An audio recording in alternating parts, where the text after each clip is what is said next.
I'm Fox 13 Southern Utah news reporter Chris Reed. The new leader of this campus, Smeed, has only been in office for about 2 or 3 weeks. But this morning there was one thing in particular that was the focus of his concern. We have 3 amazing children.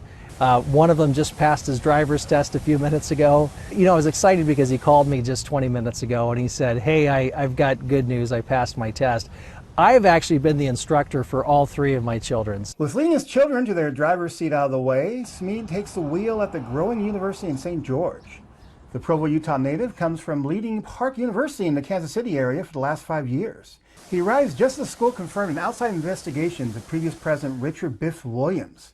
It included his leaving a phallic gift for another administrator did not amount to discrimination or harassment.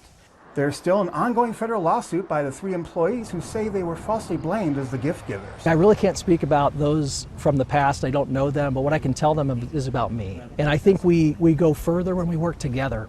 To that end of building bridges, the school says it is no longer cutting American Sign Language as a major. The move was initially proposed as part of the state legislature's Higher Education Strategic Reinvestment Act that cut university budgets across the board.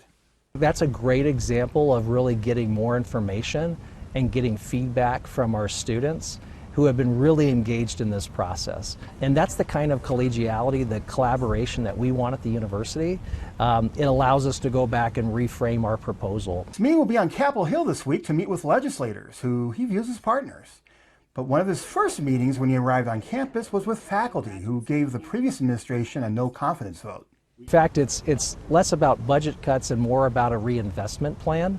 And so we think our plan is sound.